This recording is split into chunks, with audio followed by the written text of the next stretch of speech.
Hi, I'm Norm Cummings, a member of the board at the Milford Historical Society and Museum, and we're here today doing an oral history for Valerie Tutson, a longtime New Milford resident who's lived elsewhere for years. I'm really pleased to be here, have her here, because of her busy schedule, and thank you, Valerie, for joining us. Thank you, Norm. I'm thrilled to be here.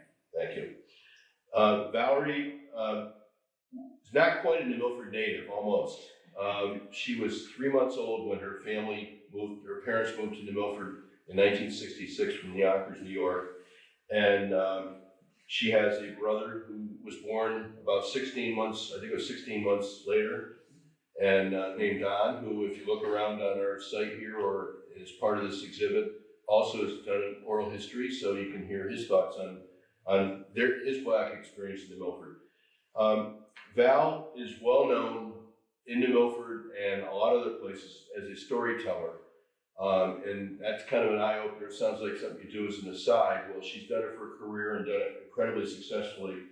She attended local schools, was very active in the First Congregational Church, as her parents were, and graduated from Milford High School in 1983, having established herself as one of the best students in the school, and also as a very contributing member of several New Milford High School Green Wave girls track and field championship teams.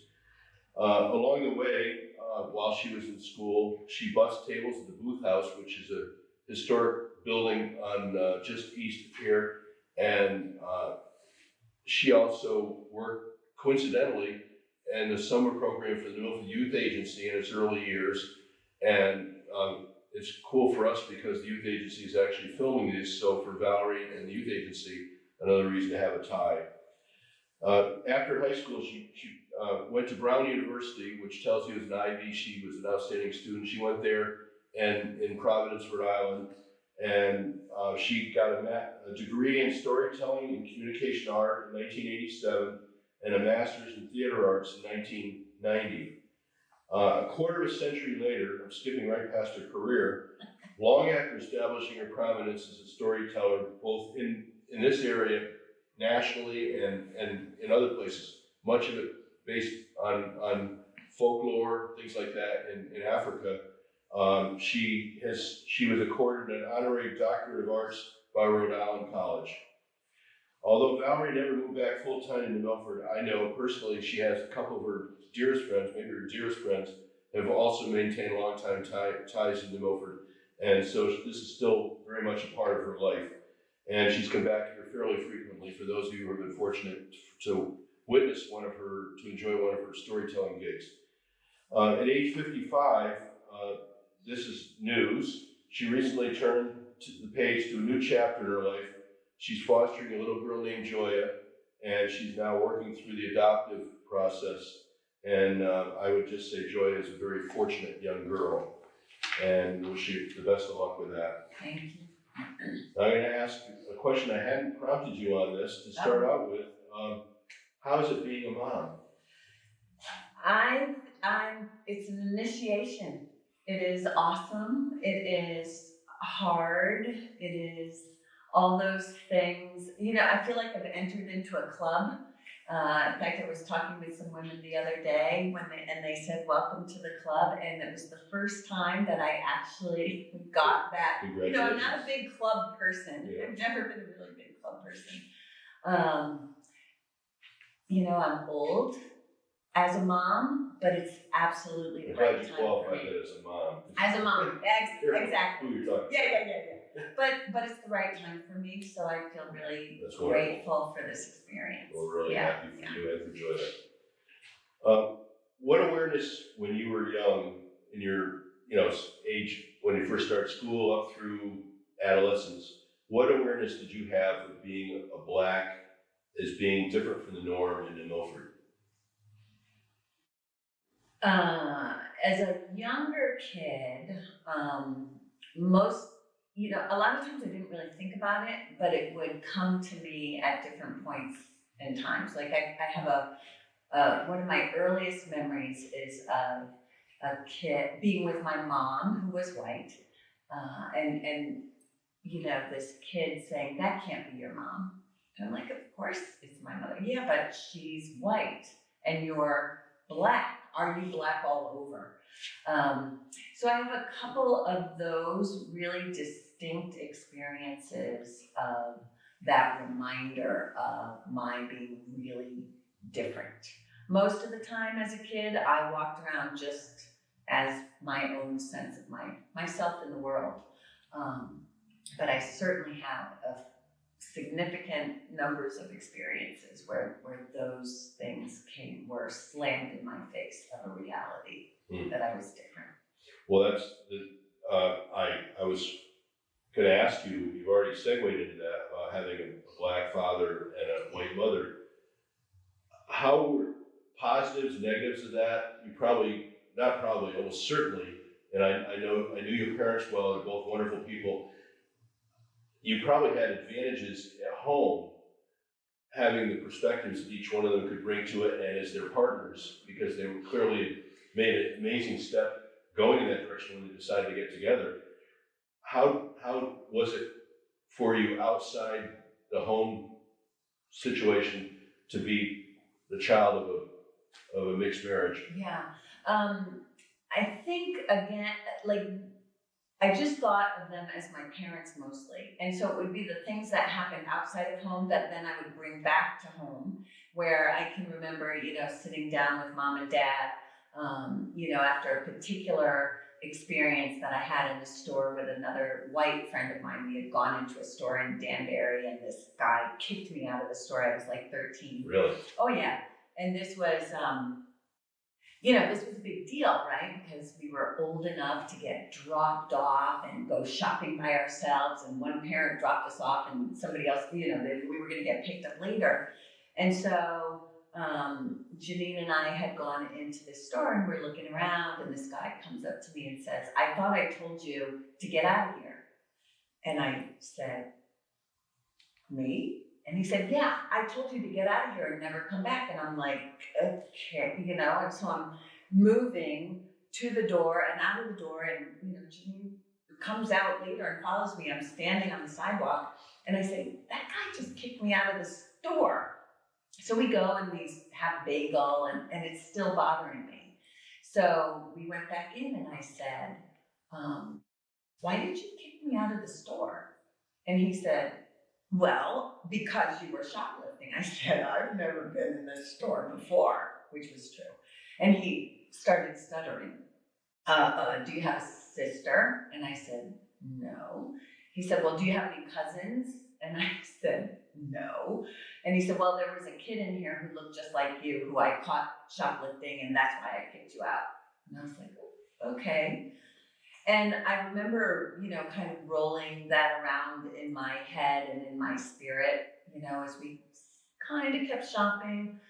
But of course, I told my parents as soon as we got home. And what I remember was, kind of that family gathered around the table and the looks between my mom and my dad. And my dad was furious. He was livid. And he picked up the phone and he called that store and he asked to speak to the manager. And he went up one side and down the other. And how dare you do such a thing?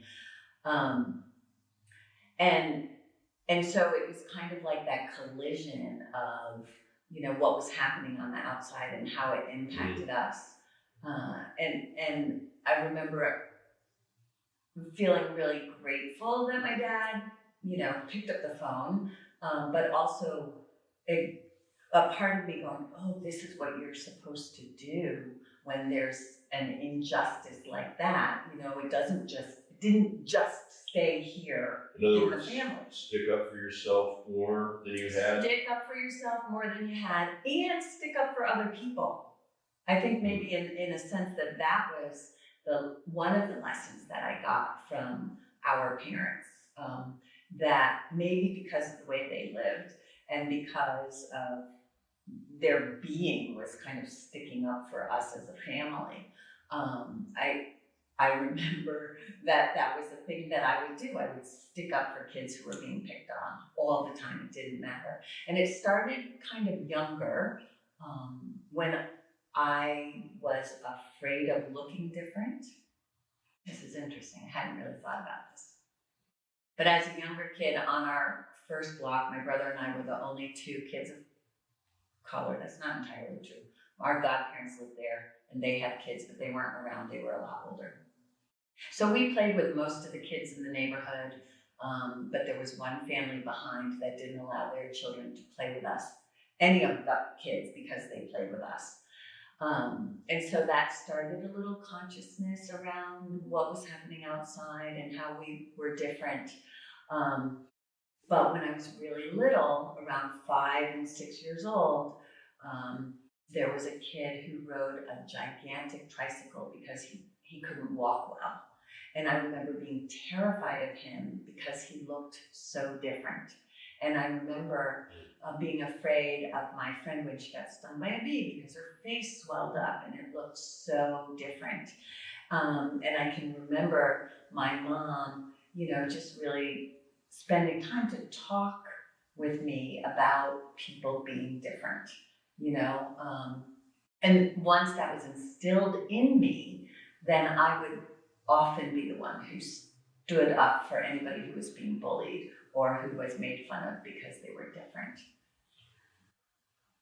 When you were in high school, you're a different person than you were when you were young. You're going through your experiences interacting with other people, especially if you are interested in guys or girls or whatever the case may be. That's a dominant thought process, even if it isn't something you think. You don't experience it every day in school. You have to go to classes, you have to do homework, you have to interact in a classroom situation.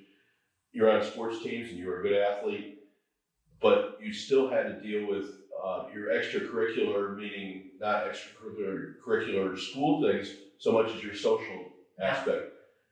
How was it being a black girl in New Milford as opposed to being a black boy? Or because generally, and it's probably still the case, although it's been many years for me, guys generally ask girls out. Girls didn't generally ask guys out. I do remember a couple times when girls asked me to dance. It's like, oh my God, what are you doing? But it's how is it for you being a girl? You couldn't probably properly go ask a boy to the dance or to go see a movie.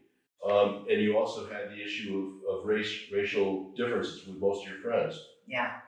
Yeah, I would say, and it did start in middle school, okay. Right? So I can remember, and I was trying to remember his name, I can't remember his name, but a black kid moved into town, didn't go to high school with us, so he was only there for a little short time, but I can remember all of my girlfriends were like, oh, you need to go out with so-and-so, because he's the black kid in town. So, like we went out for maybe 3 days like you did in 7th grade, right? Yeah. Which meant, kind of walk down the hall together or whatever.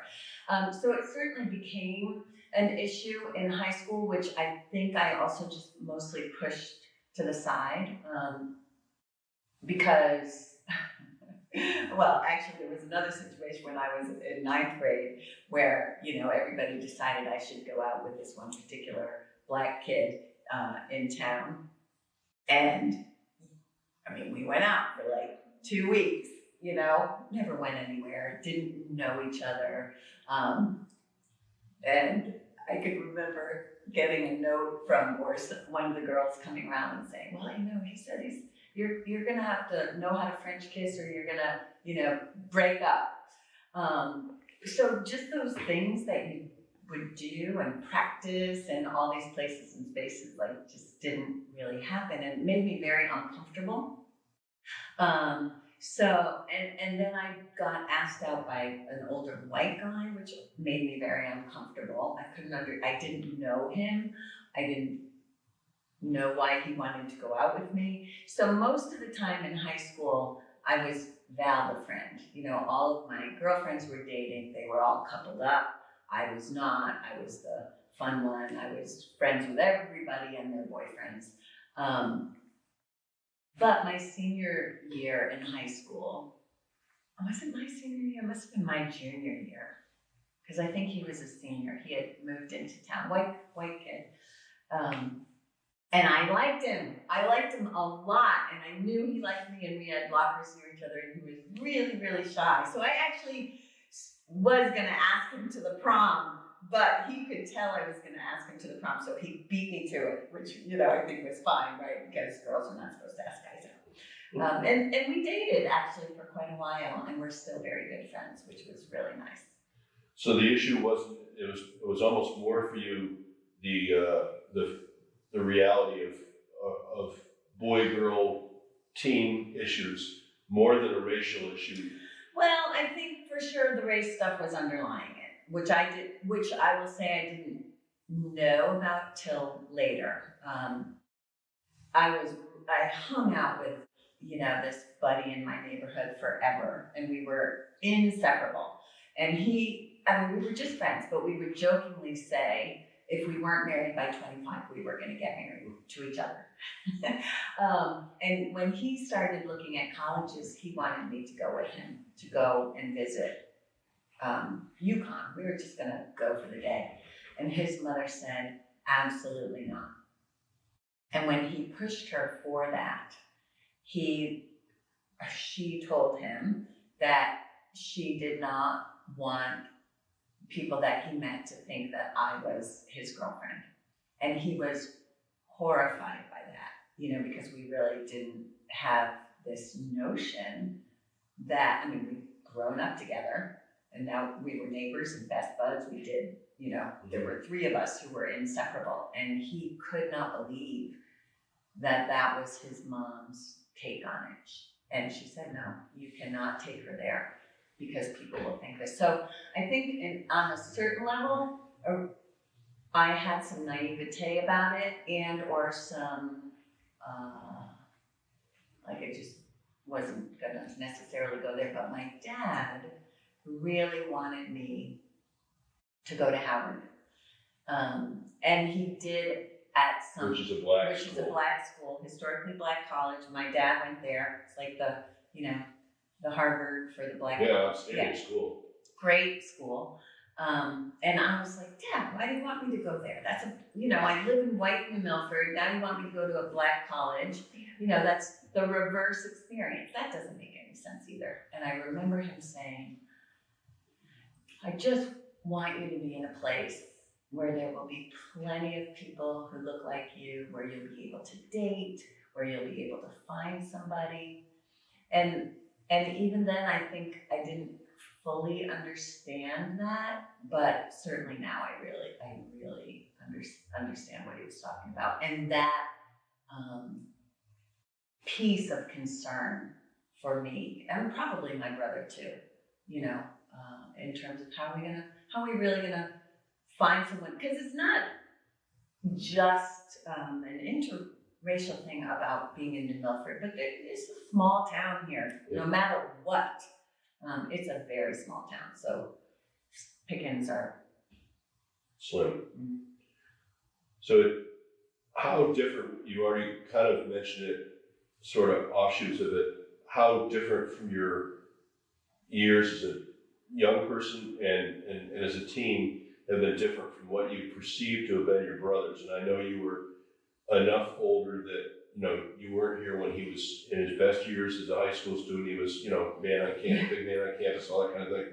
But you also knew that he was a good kid who was popular, and you were a good kid and you were popular. How different, other than the dating aspect of it or socializing it, how might your experience have been as a young person been from your brothers? One thing that I was really aware of was how challenging school was for him in certain places and spaces. And I became really aware of that as early as being at Helen Plain School, which I loved. I had a hard first year, but after my first year, I had the best teachers. I had Mrs. Nixon, I had Mrs. Zeller, and they loved me and they supported me. And my brother struggled.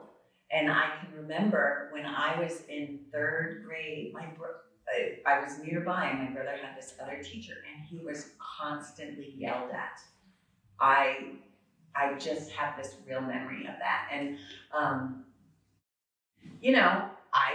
I loved school. I loved learning. I wanted to do things right. I had all these ideas. They let me be creative. If I wanted to act out stuff in school, my teachers made place and space for me to do that. And I really got the sense that my brother was told all the time that he needed to sit down and be quiet.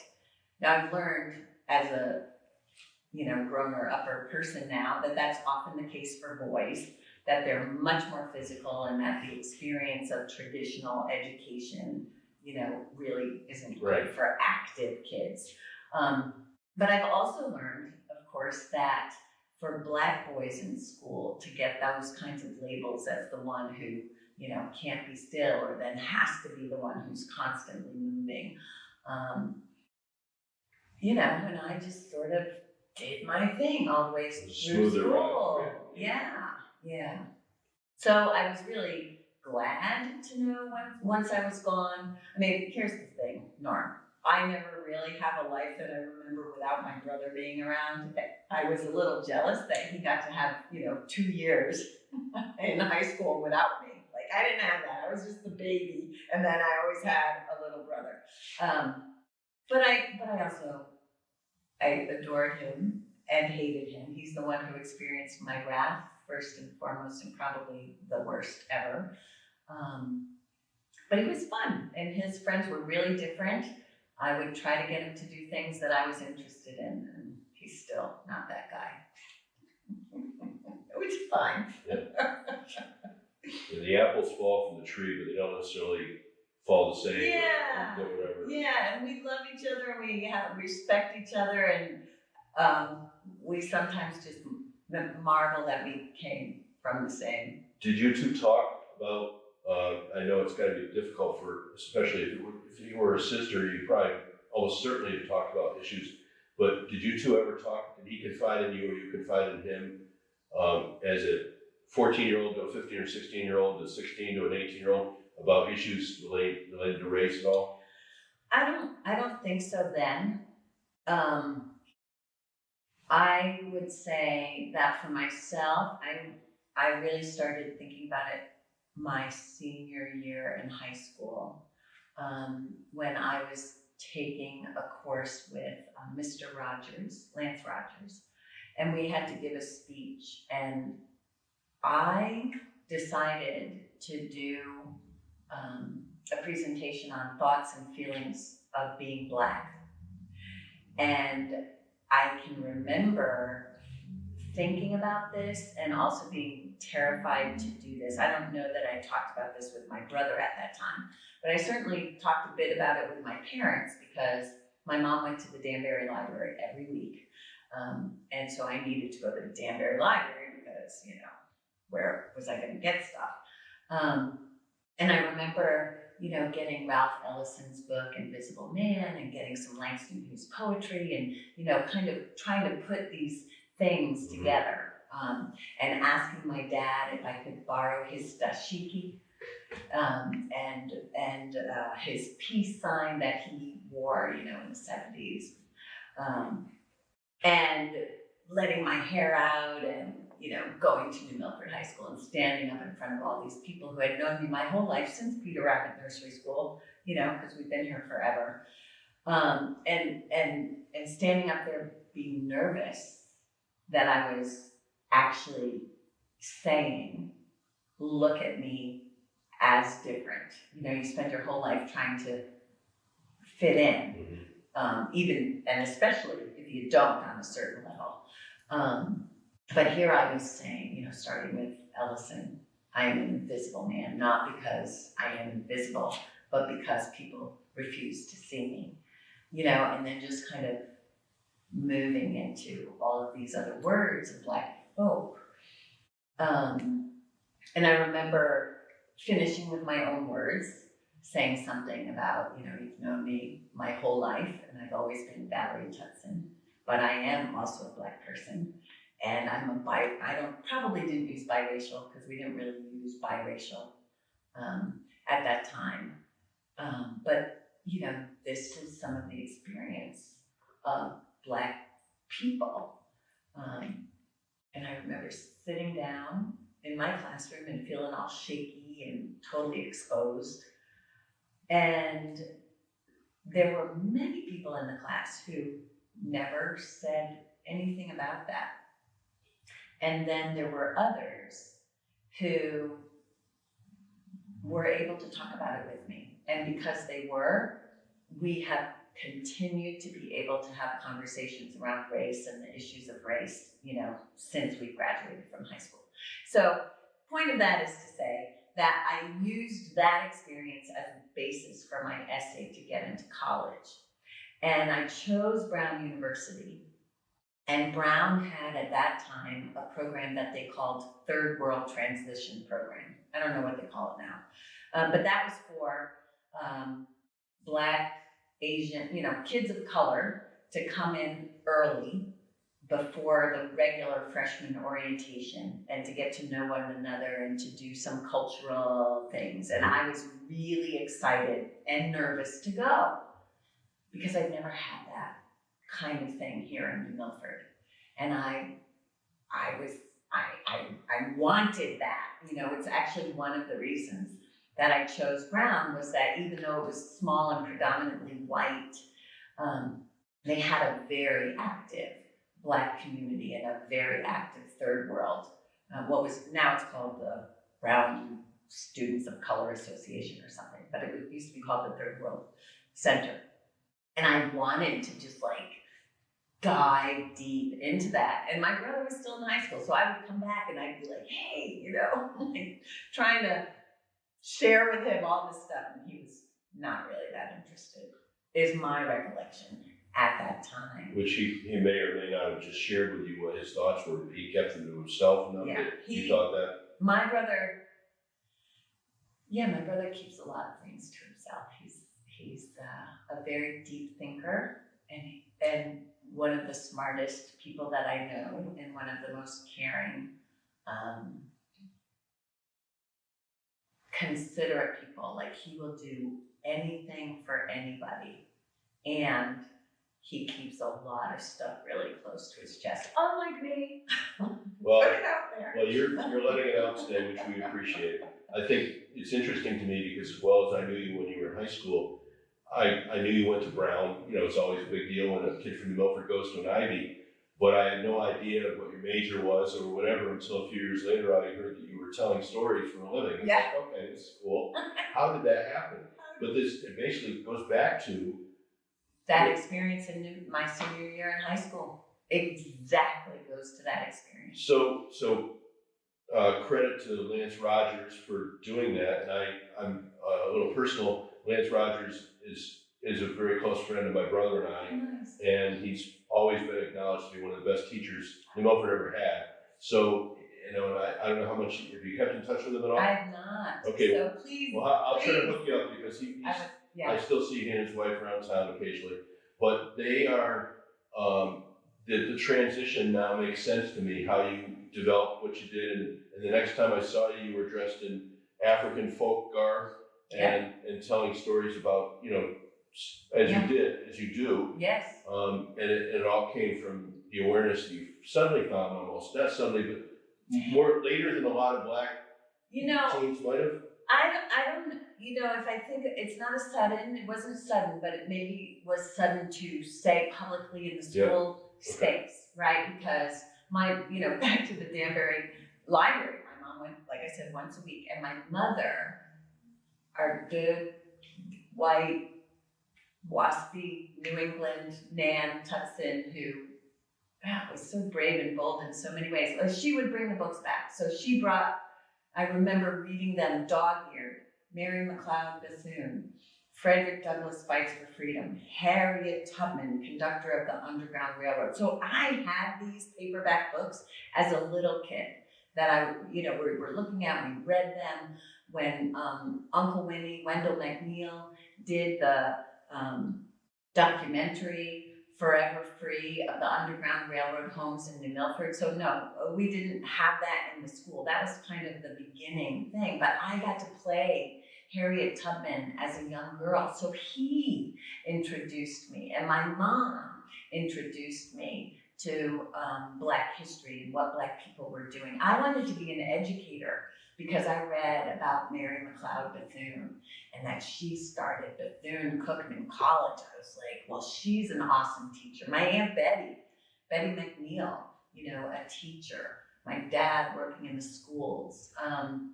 So that was all really, really inspiring for me, but we didn't have it in our day-to-day school. And in fact, I think it was that same, now that I'm thinking of this might have had something to do with my choice around thoughts and feelings on being Black, because it was towards the end of the year, something. I could be a little off. My memory, or the story that you make up when your memory fails.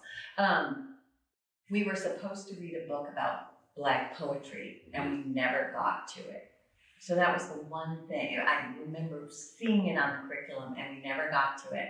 And I remember being at Brown my first year, learning that part of the English, it was either English or social studies, because I took American studies too, which was that wonderful combination of history and English together.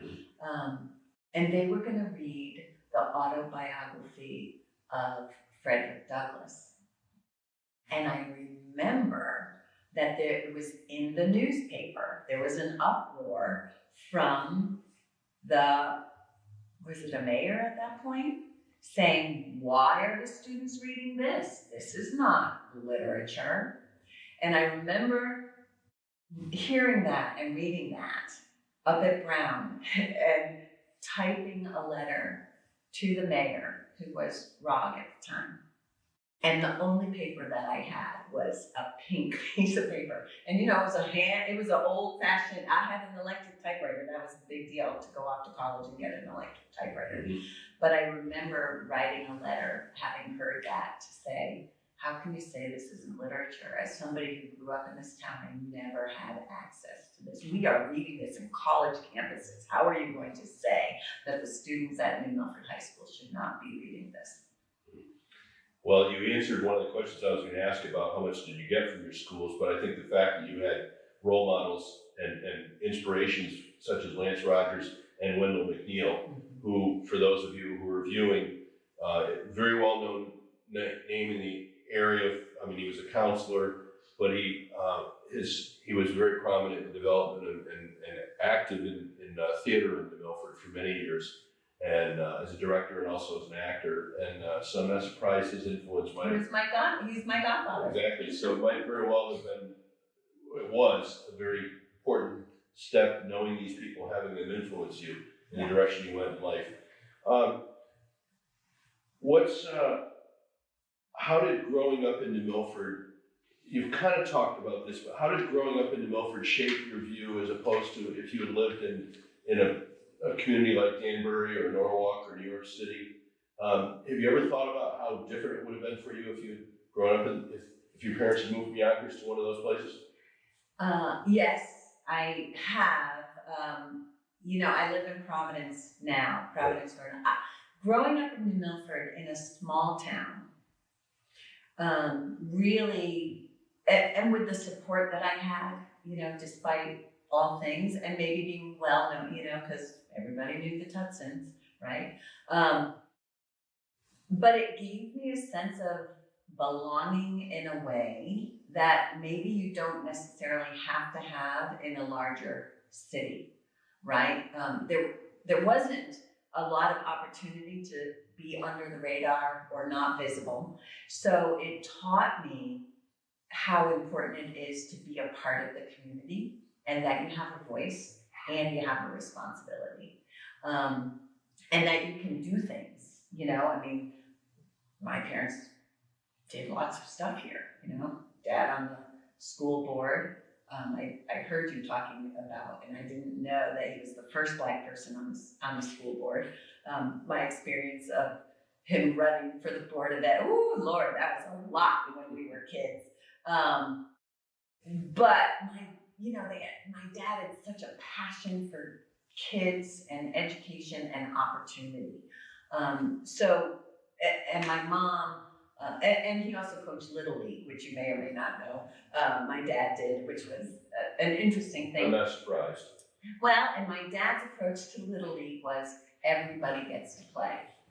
Everybody's gonna be on that field at some point. He didn't, if you were the worst kid, it didn't matter, you were gonna play, which was sometimes frustrating for the real competitive kids on the team, but it showed, taught me something, right? That everybody deserves a chance to play.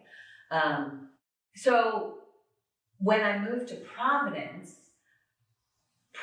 stores were not even open on Sundays. Like, we had just had all those stores opening, and I was like, oh. I thought I was moving to a big city, but I quickly learned that Providence is a small town, but it just had the diversity that I didn't experience in New Milford. So New Milford prepared me in a lot of ways to be very involved and engaged in whatever community I'm in.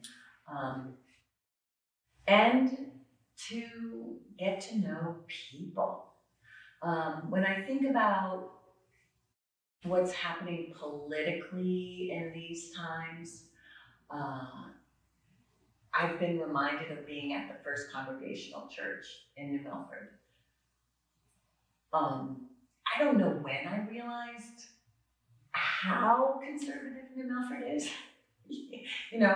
Politically, my parents were always on the outside of, central politics here. They were definitely lefties and liberals, so that's kind of how I view the world. But at church, it didn't matter. The church is where, everybody came. My mom would sing in the choir, and they'd go to the villa, and they would have knockdown, drag out political fights and arguments. But when somebody died, or somebody was getting married, or somebody was sick, like, that was the most important thing. So as I've looked at kind of the divisions and the polarization that is happening across our country, and where I see that, the common phrase is to be around like-minded people. I would say the fact that in many ways I did not grow up around like-minded people in New Milford has served me well.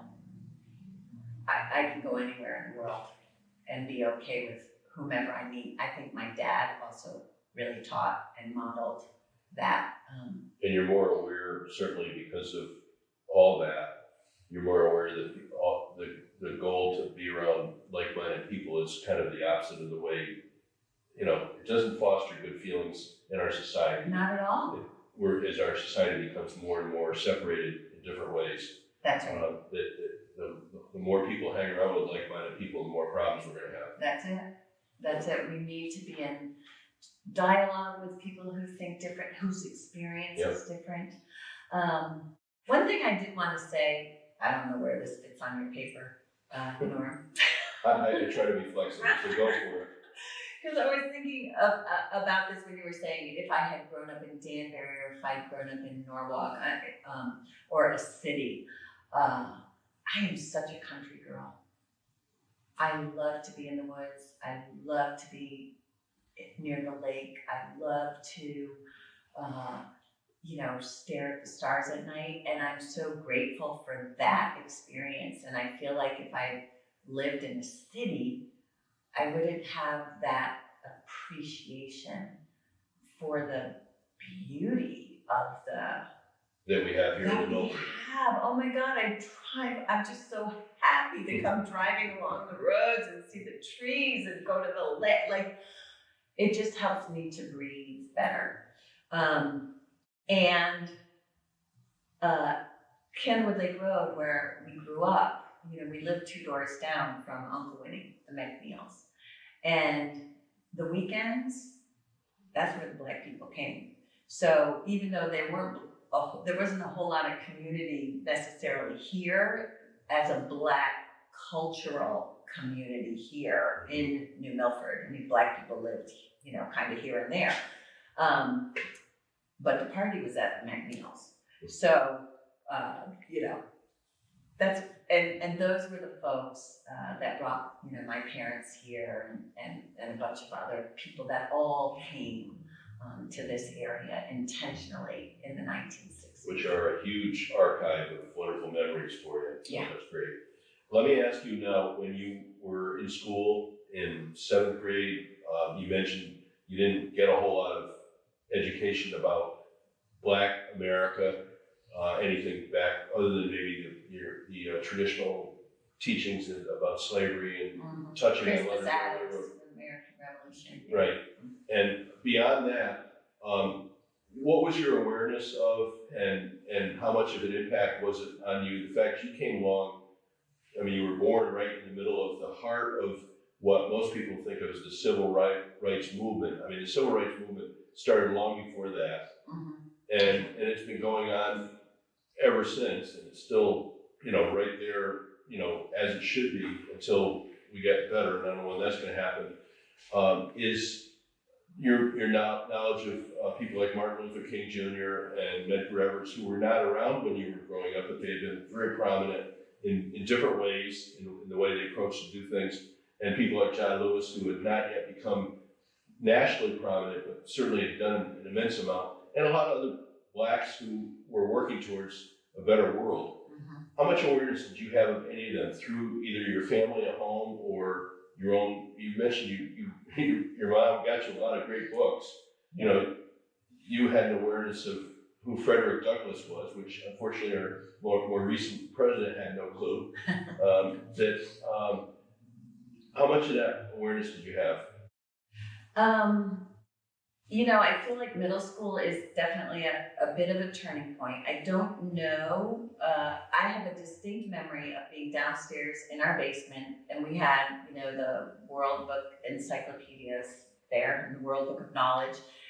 And we had another book. It was called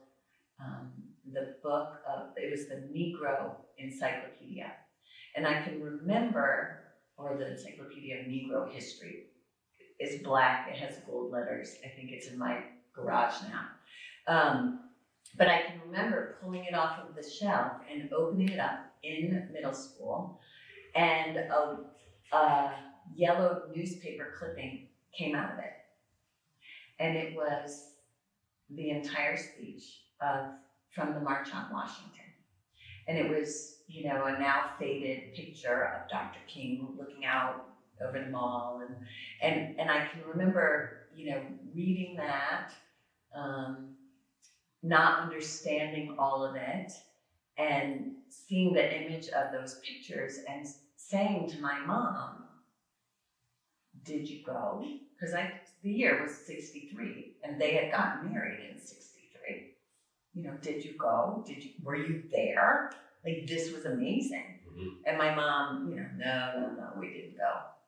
And finally her saying, because I was like, what do you mean? That's like huge. How could you not go to that? And my mom saying, well, we were marching every day, just trying to be family.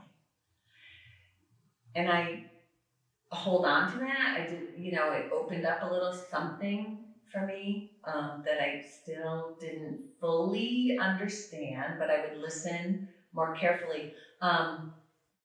There was a service at the church every year on Martin Luther King Day, long before there was a Martin Luther King Day holiday. And we always went, but that was pretty much, we just went to that service. There was for a little while, there was a Black Families Association of New Milford that we were little bit involved in, but not that involved in. I had no idea who Medgar Evers was. Hadn't ever heard of John Lewis, until much later.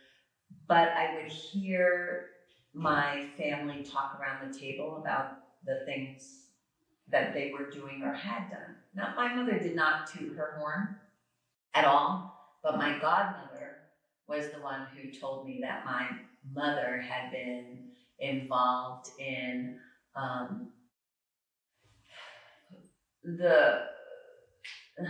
trying to prove that apartments in Yonkers, where my parents were trying to get married, were not allowing Black people. The word is escaping me right now. But they were doing this thing where my mom would go and. You think they're just segregated? Yes, but what was it? It was segregated, but there was a specific. I don't know. I can't. Yeah, because it was illegal for them to be doing this at this point. Wow. So my mom was actively involved in this activity where my dad would go and look at apartments, and he would be told there were none available, and then my mother would go to the same building, and she would be shown 3, 4, however many. She was documenting this, where they were. And then when they got their apartment, before they moved to Milford, they weren't picking up the garbage because this was a, multiracial community living in this apartment. And my mother was part of organizing the rent strike, getting everybody, telling them, look, we're going to put our money in escrow. Everybody deserves to have their garbage picked up. So she was that kind of justice fighter early on. But even around that, with my parents, very much localized. My dad would, go to Aunt Betty's, and he'd go to the other places, and I think they talked a lot of politics. So it wasn't always at our table. Much more about what can you do in the place where you are. Well, your parents then were very aware of it, and I'm sure with you and your brother, they helped you. They guided you through those years, but you were not sitting reading newspapers about the issues that after Dr. King died and Evers died, and who the leaders of the civil rights movement were in the United States in the 1970s or early 80s. Yeah, they weren't sitting us down saying, you need to know this person, this person, this person, this person. Now, through your perspective of the years that you spent in Milford, and it was 18 years, give or take, and you've been back here many times, I'd be curious to know whether you think that certainly the evolution of your life into being a professional storyteller, you told that story, but how would you say being in New Milford rather than being someplace else has either helped or hindered your development as an adult, your growth as a person? Were there ways that being in New Milford hindered you, or do you think it was mostly a positive?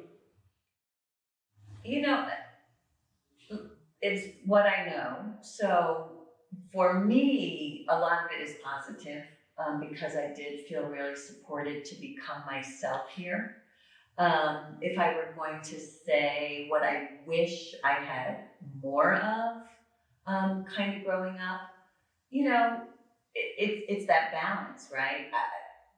It'd be nice if it had been more diverse and there had been more different kinds of people around, but I wouldn't have traded the small town closeness. I mean, the fact, Norm, that you can call me and we know exactly who we are. Like, that doesn't always happen in other places and spaces. And so, I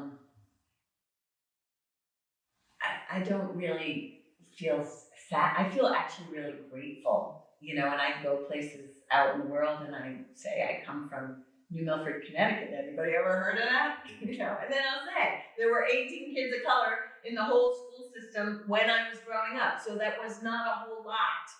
It might be best known as being a place where Valerie Tutson grew up. Maybe so. At least in some circles. What about Nestle's, but not the chocolate, the bouillon? Yeah, that's right. How would you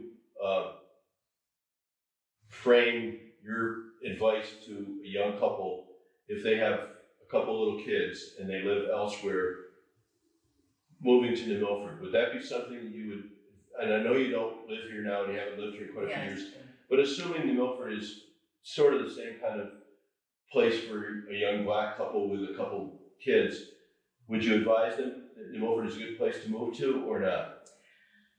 Or somewhere in between? I would say probably somewhere in between. It depends on what you're looking for. If you want to live in a beautiful place with a small town feel, this is a great place to be. And I still find people to be incredibly friendly. It is New England, so friendly means different things in different places, so that's real. I would say find your community, and if you can make community, then you're gonna, really be golden. I would also say that Black culturally, it's limited. So so you're going to need outside support for that. If you come from a Black church, then this is, and you're gonna want to find a Black church somewhere, and it's not going to be in Milford. Although there was a Black church here for years. Come on! You didn't know that? Where? Where the Little Theater is on East Street, just Brookside Avenue. That was a Black church? And that, it was the Christian Advent Church. It was a Black church. When? I think it was I should go into my archives. I think 1920, 21, 22. Okay. And I think it was still there like till the 70s. Wow. It actually became, it might have been a few years before that. For a few decades, there was a Black church in the community. Wow. It actually probably may or may not have been still active when your family moved here. I don't know. Yeah. Probably wasn't, or you might have been aware of it. Yeah, maybe so. You were maybe pretty so. small. Yeah. But the your point about outside. the lack of Black culture is real. Yeah. So if you culturally want to be, you're not going to get that here. So supplement that. Right. Find your Black cultural community to support that, and just know that will be necessary. Good. We touched on an awful lot of things, an awful lot of directions we've gone, and you were as interesting and well-spoken as I thought you would be. Do you have any other thoughts that you want to bring up?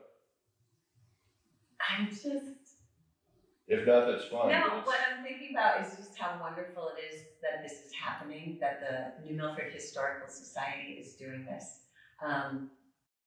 About 15 years ago, I was dating a peddler, and it was around the time that the road was actually named Peddler Hill. He and I went to college together, and I can remember him saying, "Oh, where are you from?" I said, "Small town in Connecticut." He's like, "Which one?" I said, "Oh, you never heard of it." "Which one?" I said, "New Milford." He's like, "My family's from there." I said, "No way."